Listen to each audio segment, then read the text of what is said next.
All right, what's happening, y'all? It's your boy Rico from StreetScores, man. And I meant to do this last night, but man, I just ended up so busy and everything. But either way, we're here to dive into what everybody had to say after the first Commanders Phase 3 OTA practice, man. We have Jayden Daniels, Cliff Kingsbury, and Quinn. Also a little bit of Frankie Louisville and a little bit of Deebo Samuel as well. But apparently we are the hunters. We have Jayden Daniels' his arm strength is somehow stronger. We have a Samuel Cosmi injury update. We have a positive one at that.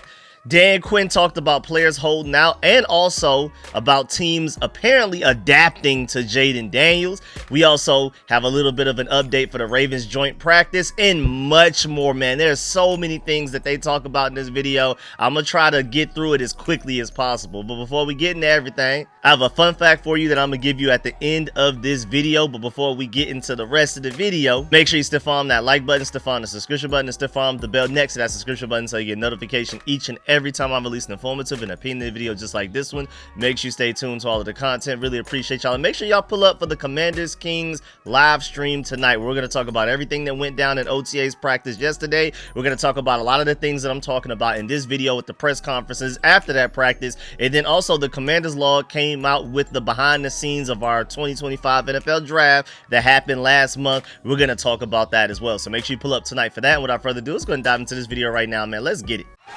Adam.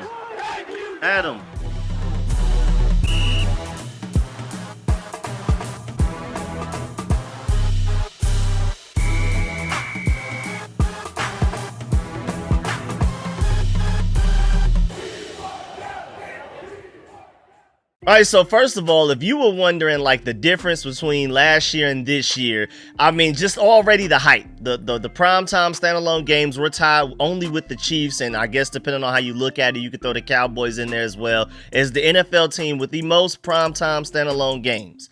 And then on top of that, just the media hunger just to get to interview and see any of the Commanders players, completely different from this time last year before we went on to an NFC Championship game. There weren't this many cameras and this much media at OTA's practice last year. You know what I'm saying? So this is a difference. Everybody's feeling the energy in this room, the optimism, the potential to be great centered around this team right now. It's beautiful. And then also moving on, Frankie Louisville was asked about the tush push sticking around and basically like how does he feel about the fact that it wasn't voted away and made illegal in football.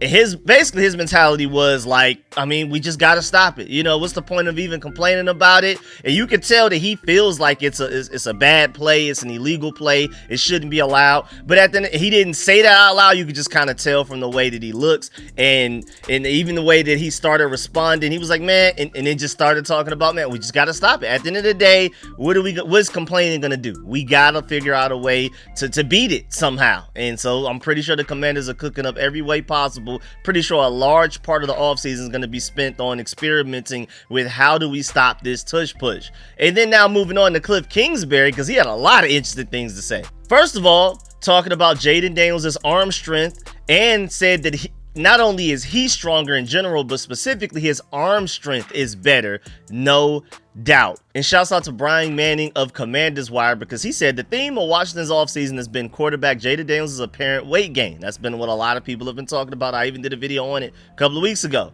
No, the star quarterback didn't gain too much weight, but he did bulk up, something that he said was his goal going into the offseason. We saw the pictures. While it wasn't overly noticeable, you could certainly tell the Commander star spent the offseason getting stronger. His coaches and teammates also noticed. On Wednesday, the Commanders held an open OTA practice with the media present, and there were plenty of pictures of Daniels to go around. Offensive coordinator Cliff Kingsbury was among those who spoke on Wednesday, and he noticed that Daniels is stronger where it counts the most.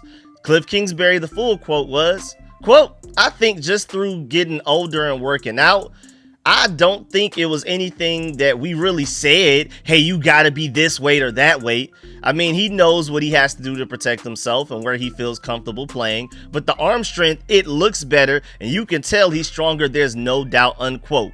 So I like the fact that Cliff Kingsbury even pointed out the fact that we're not telling him that he needs to reach a certain weight. That was completely him on his own accord deciding that he wanted to bulk up and needed to bulk up and things like that. We did not give him that as like a goal going into the offseason. Hey, Jayden, we need you to weigh a little bit more to get a little bit stronger body-wise. But it's also interesting that Jayden Daniels' arm is stronger. Like, what does that mean?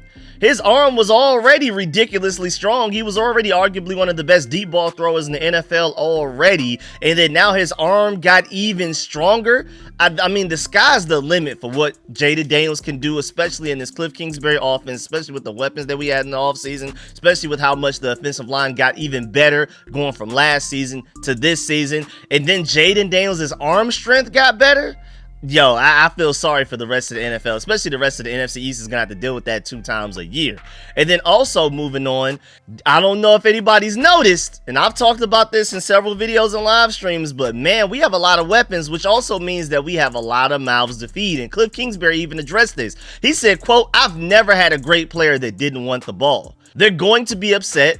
I'll get cussed out a few games, but you'd rather have really good players cussing you out than bad players," unquote. And I love that quote. I feel like that's a funny response, but it's real. You know what I'm saying? It's a lot of mouths to feed, and somebody's always going to be upset with them with the fact that they're not getting the ball, because every great player feels like they should get the ball a certain amount every single game. But we're going to have some games where this guy doesn't get the ball a lot, this guy doesn't get the ball a lot, because we just have so many talented players that all feel like they deserve the ball a lot. And then even moving on from that, Cliff Kingsbury mentioned that they are moving Jaylen Lane around a lot right now in the offseason to challenge him, and he's also adapted very well. He said that he's shown a good grasp of things so far, but I like the fact that Cliff Kingsbury and this coaching staff is doing everything that they can to throw as much at Jaylen Lane as possible early on, so by the time we get to the training camp, let alone the preseason and regular season, he'll be ready to go wherever they need him, whether it's slot,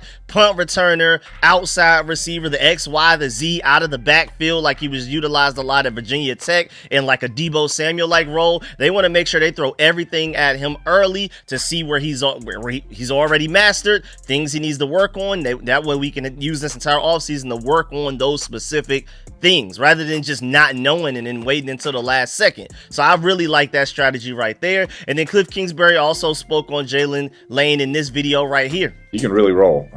Fast, dynamic player. Had a great college career there and very hardworking, very conscientious about his preparation, and it's really picked things up quick. We've kind of moved him around to try and challenge him inside, outside, and he's picked it all up. So I'm excited to see how he develops and does in training camp. And then Cliff Kingsbury also talked about Josh Connolly, getting him in the first round. He said, quote, "You see in our division, the team who just won the whole thing. They built it starting up front. To try and keep up with those type of teams, you got to continue to do that and stock that room," unquote. And I completely agree.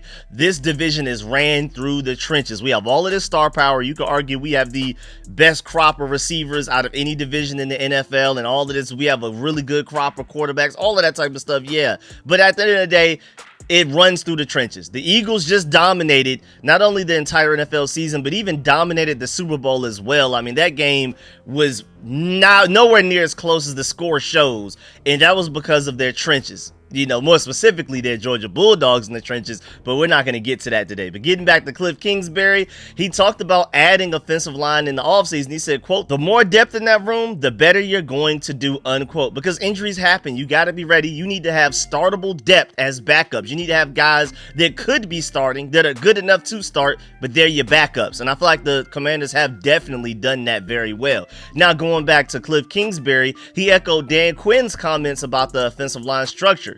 He said that other than Laramie Tunsil at left tackle, everybody else will compete. Even Tyler Biadasz at center. I'm assuming that means that Nate Herbig will compete with him to officially confirm that Tyler Biadasz should be the starting center. Of course, we still have Samuel Cosmi hurt right now as a starting right guard, and Dan Quinn gives you a Samuel Cosmi update on his injury later on in the video. We'll get there. We're talking about on Cliff Kingsbury now. We're going to get to Jayden Daniels, then we'll get to Dan Quinn last. But, I mean, if you're thinking about it as far as right tackle, Brandon Coleman, Josh Connolly, whoever, left guard, if Brandon Coleman, especially likely is not the starting right tackle, because I think Josh Connolly will end up starting at right tackle. That's Brandon Coleman competing with Nick Allegretti. I guess you can even throw Andrew Wiley in that conversation. Going back to right tackle, Andrew Wiley versus Josh Connolly. On top of that, some of y'all feel like Brandon Coleman should be competing at potential right tackle. So there's going to be a lot of competition everywhere. Basically, outside of Laramie Tunsil, everything else is up for grabs. And then also, Cliff Kingsbury said that he wants to see his entire offense ball security to improve in 2025. And I agree, man. I mean, we have some costly turnovers, and most of them were not Jayden Daniels.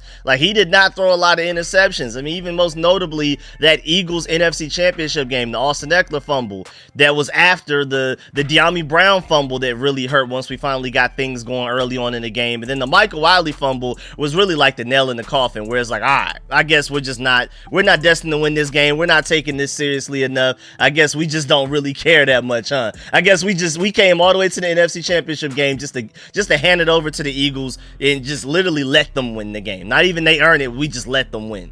But I do feel like they played like they earned it, but I just feel like we also gave it to them as well. And then also, Cliff Kingsbury was asked about the NFL schedule, and he seems really excited about the game in Spain. He said that he's a big Europe guy. He's really excited to go to Spain. You know, people typically don't answer questions about the schedule, but, you know, it's typically they try to avoid talking about one particular opponent, and Cliff Kingsbury still did that. The only thing that he highlighted is that he's excited to go to Europe. And, hey, I rock with that, man. I love the honesty. Let's do it. Then also, Cliff Kingsbury said that Brian Robinson has been, quote, really focused, unquote, this offseason. And he knows what this year means to him and what he can do. So Brian Robinson has a lot to prove on the last year of his deal. Literally everybody except for Ja'Cory Krosky-Merritt in our running back room are on 1-year deals right now. The last year of their contracts are just a pure 1-year deal, period, 1-year proven deal type of stuff. Basically, everybody in this running back room except for Ja'Cory is trying to fight for their next contract immediately for 2026. Now, of course, Ja'Cory is a 7th round pick, is trying to fight for a roster spot and trying to fight for as many carries as he can get in a per game basis, but everybody else is fighting for, where am I about to be playing in 2026?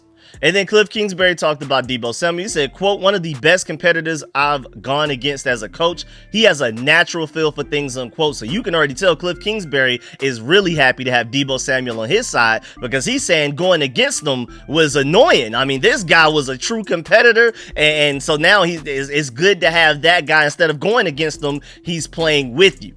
He also said he's a football player through and through. And then also Cliff Kingsbury talked about Jayden Daniels' growth and areas of focus. He said, quote, organically is going to happen. He's very highly motivated, and that's always exciting for the organization, unquote. Now, speaking of Jayden Daniels, I feel like this is the perfect segue into Jayden Daniels speaking to the media. And he said being in the same offense helps him get more comfortable with the system and play caller. And I love that, man. I love the fact that Jayden Daniels will be in the same exact system for 2 years in a row. You saw his jump that he made from his first year at LSU to the second. Now you just saw how elite he was as a quarterback, as a rookie in his first year in the NFL. Imagine that same trajectory, that same leap, but starting from an already ridiculously good quarterback. Imagine how much better he's going to be in year 2, which is why this whole NFL teams are going to catch up to him. I mean, you haven't even caught up to year 1 him. How are you going to catch up to year 2 him? That's always been my whole thing with this. You know, teams have film on them now. They're going to adapt. Why can't Jayden Daniels adapt as well? Why is Jayden Daniels stuck right here, but everybody else can improve beyond him? Why can't Jayden Daniels continue to improve? So that's why we're also going to talk about Dan Quinn even addressed that. We're going to get to that later in the video. But I love the fact that Jayden Daniels even acknowledged the fact that, yes, having the same offensive coordinator for 2 years in a row, it's way better. It's so much better. He's not even having to spend this offseason learning a new offense. Now they're just building on what they already grew last year. So that's going to be insane in itself. Then also, when asked about his mentality after his reputation around the league has increased, Daniel said that he still needs to prove himself. He's still very humble. He's still very motivated. He has not gotten the job done yet. And he also said, quote, the outside noise doesn't matter. You have to keep proving yourself, unquote. And I love that mentality for him. And then also, of course, since he's back and he's built a little bit more muscular. He said that he has been putting in work in that weight room. He confirmed that, yes, I've been trying to gain some muscle. He said that he has been in the weight room, but he laughed about the fact that people think he's bigger, and he definitely looks like it, but to him, he's just like, man, I've just been working. You know what I'm saying? My whole goal wasn't necessarily to look bigger. I've just been in the gym working. You know what I'm saying? What else am I supposed to be doing in the offseason type of thing? And then Jayden Daniels also said that he's not concerned about all the primetime games at all, and basically gave Dan Quinn's mantra of anybody, anywhere, anytime is the belief among the entire team. That's the mentality this entire team has, and that's why having Dan Quinn as your head coach really matters, because these guys truly believe the words that he says, and they live by it. They play by it, all of that. They prepare by it, all of that type of stuff.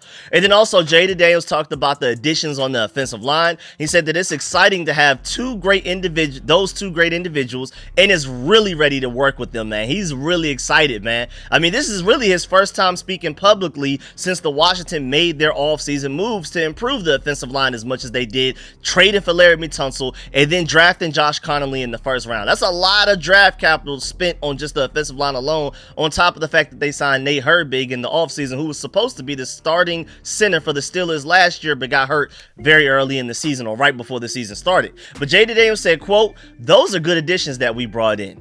Obviously, Adam, what his side of the building is doing, you have to trust him with everything that is going on. Obviously, I am excited. Those are two great individuals, and we got even more that they brought in. I'm excited to work with them, still progress, and just getting ready for camp," unquote. But he's ready. It's very early in the process, but he's really excited with what the talent looks like on paper for this team, because we're a far better team in 2025 on paper than we were in 2024 on paper. This team is way better than it was last year, and that should scare everybody else in the NFL. And then Jayden Daniels was also, of course, asked about Terry McLaurin's absence from yesterday's OTAs. He had this to say in a video. Me and Terry got a good relationship outside of football, so obviously he got to handle what he has to handle, and but that doesn't change anything. The fact that he's a part of our brotherhood. We know Terry's working and everything, so we got to get better, and he knows he got to get better each and every day.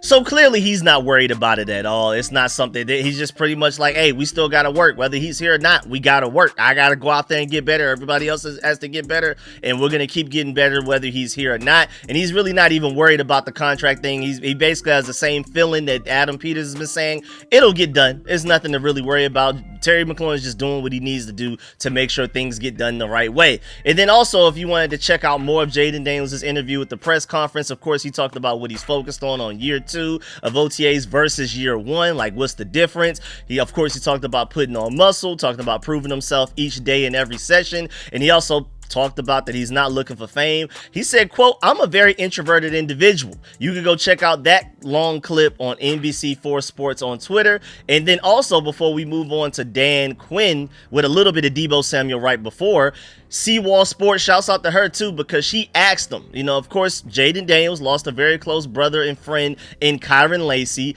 and she took the time to ask him how he's doing. Like, literally, how are you? Are you okay? And things like that. And then Jayden Daniels answered in a really Jayden Daniels way, like, yeah, I'm good to go. Of course, that was a terrible situation, but hey, man, prayers to him, all of that type of stuff. So if you want to go check out any of that extra stuff, NBC4 Sports has all of that. Speaking of that, they also have the entire Deebo Samuel 2-minute and 18-second interview, and in that he talks about the Commanders culture, which is excellent because he's coming from a 49ers culture and team that just went to the Super Bowl 2 years ago, but he was really excited about the Commanders culture in contrast to what the 49ers have right now. He also said that Jayden Daniels is a man that can make every throw. He talked about Cliff Kingsbury being an offensive guru.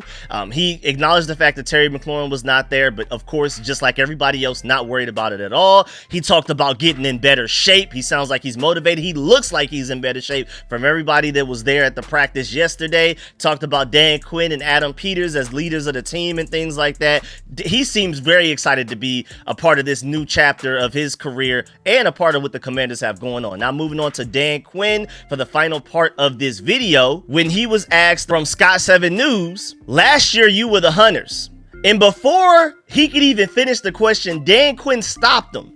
already knowing what he was going to say next, and said, quote, "We're always the hunters," unquote. I love the fact that he did that. Not only what he said, but the fact that he interrupted the question. Like, don't even finish that. I already know where you're going with this. We're always the hunters. Just because we went to the NFC Championship game last year, and yeah, maybe we have a bigger target on our back, but we're still always going to be the ones hunting. And I love that, especially because that's been Kirby Smart's mentality for forever, especially since we won back-to-back championships just a couple of years ago. We've always been the hunter, so I love to hear the fact that my Commanders have that exact same mindset. He said, quote, "We're always the hunters." It's a mindset, delivering, going for it, that doesn't change, unquote. Thank you, Dan Quinn, for that one. I love that mentality a lot.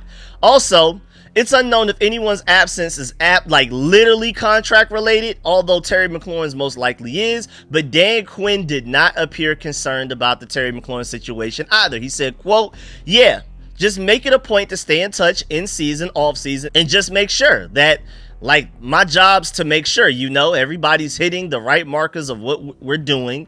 And so those guys have been excellent in terms of communication with me. And I speak to Terry specifically like he's had a great offseason," unquote. And basically he's saying that he's been in touch with Terry McLaurin the entire time, and Terry feels good about where he's at. Dan Quinn feels good about where Terry's at, especially this offseason with chemistry with Jayden Daniels. He's been working. Whenever Terry McLaurin has been at practices, he's been one of the hardest workers there, so you don't have to worry about him. And then Dan Quinn and Adam Peters, of course, have been in constant communication with each other, and that even includes contract talks as far as guys like Terry and things like that. And Dan Quinn joked that he didn't have any updates for the rest of us as far as contracts go and things like that with Laramie Tunsil, and we're still not exactly sure why Marshawn Lattimore is missing OTAs right now, but that's a whole nother discussion we can get into in another video. But Dan Quinn also had some very good things to say about Jayden Daniels. He said, quote, "There's no flinch in Jayden Daniels," unquote. And basically he said that Daniels puts in a lot of work that people don't even see. And he added that he hasn't changed because he's just a bigger star now. He's still just as humble as he was when they first drafted him. And then Dan Quinn also addressed the fact that there's this narrative going around that other teams now have a full year of tape on Jayden Daniels and they're going to adapt to him. He said, quote, "There's a lot of the playbook people haven't even seen yet, featuring new players in different spots, all types of things," unquote, basically. And it's just like, okay, yeah, you may adapt to year one Jayden Daniels, which I already think is a tough ask anyway. I don't think people could just adapt to year one Jayden Daniels. Plenty of teams towards the end of our season had time to look at what Jayden Daniels did throughout the season and adapt to it, and they never really did. Again, the team around Jayden Daniels failed Jayden Daniels in that Eagles NFC Championship game. It was not Jayden Daniels' fault that we lost that game. It was the fumbles on the offense, the offensive line not holding up, and then the defense was really, really bad. That was not the Eagles figuring out Jayden Daniels at all. Jayden Daniels actually, as a specific individual, played better than Jalen Hurts did as an individual. It was just that Jalen Hurts' team around him was way better, and Jayden Daniels' team around him was way worse. And then on top of that, Jayden Daniels is going into year two with a better team around him, and there's still a lot of the playbook that Cliff Kingsbury hasn't even tapped into yet. So what do you mean by you're going to adapt to Jayden Daniels and catch up to him? Y'all didn't even catch up to him last year. How you going to catch up to a new and improved version of him going into year two?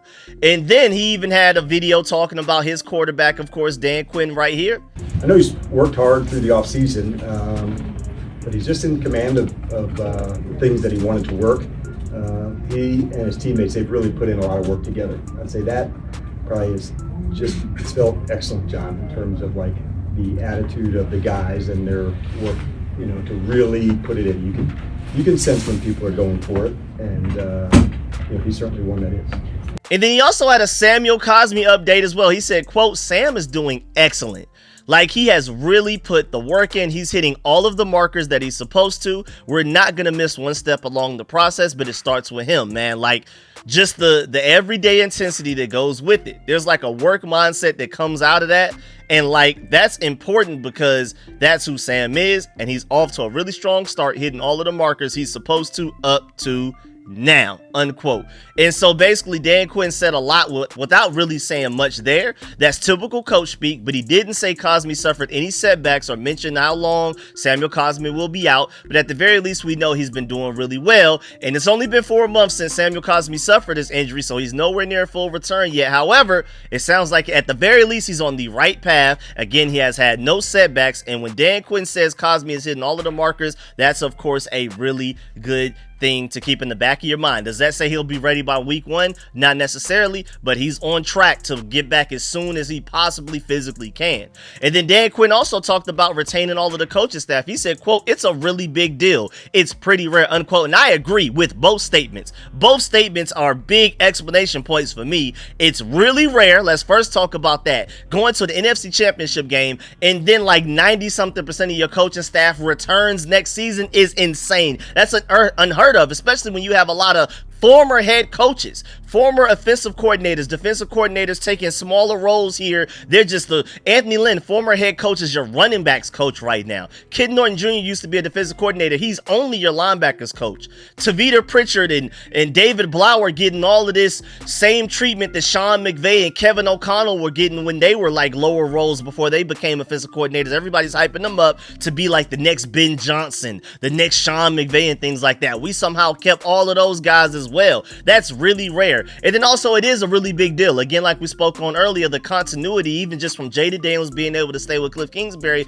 but all of the different positional coaches, that matters for all of the different positions. Like this is going to be year 2 of Jordan McGee being able to stick under Ken Norton Jr.'s coaching, just specifically like that. I mean, adding Wes Welker to the wide receiver room is going to help, but the continuity in that room with the coaching staff that we have, the continuity of the offensive line room, sticking with Bobby Johnston and Anthony Lynn for another year, that you can do that for every single position. Defensive back, defensive line, we're only going to get better because now we're not learning things. We're more so building on the things that we already know going from last year, being able to retain that coaching staff rather than having to learn a new language, learn a different teaching style, tutoring style, coaching style from a new guy stepping in. It's a bunch of continuity, and that's only going to help us speed up the process and expedite our process of like installment, like early on in the offseason practices, to where we can start getting into, okay, now we're in situational football. Now we're in 3rd and long. What do we do? 4th and 1. What do we do? We can start working on more anti-tush push things because we're not worried about learning each other. We're more so moving on to how are we getting better. And then also Dan Quinn was asked about Brian Mitchell, B. Mitch, pulling up to help the returners at practice yesterday. And he said, quote, "I couldn't think of a more ideal person," unquote. And Dan Quinn was the one. It was his idea to bring B. Mitch over to talk to all of the returners in practice, most notably Jalen Lane, who will be our starting punt returner. And then people asked after the practice, like, are we potentially hiring B. Mitch as a coach to be like a returners coach or something like that? John Kahn went ahead and answered no to that, but I would love it if it did. And then before we get up out of here, Ravens head coach John Harbaugh said that they will have a day of each of joint practice with the Colts and the Commanders this summer, which confirms that we will have a joint practice with the Ravens. But at the same time, Mitch Tisler brings up a great point. With the Commanders playing on Monday night for a preseason game, the Bengals the week before, and then it's a Saturday game with the Ravens soon after that, it doesn't mean that we have a lot of time for joint practices, but I guess you'll probably get in a pair on Wednesday/Thursday or whatever. But that is really weird, man. Our preseason schedule is weird from Monday night to Saturday.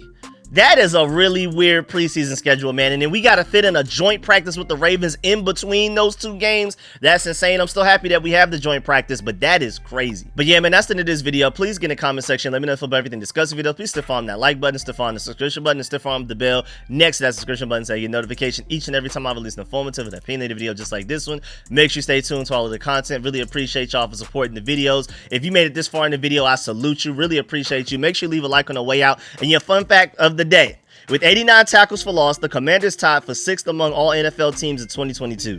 Yeah, this 2025 calendar had to have been made in 2023 because that's just crazy. These random 2022 facts, man. I'm going to start getting my own facts from the internet or something because this calendar be letting me down, man. Oh, okay. Trivia question for tomorrow has nothing to do with 2022, so we're going to stick with it just a little while longer. But either way, really appreciate y'all. Of course, let me know in the comment section how you feel about everything discussed in the video. Really appreciate y'all. I'm going to catch y'all later. Leave a like on the way out. I'm out.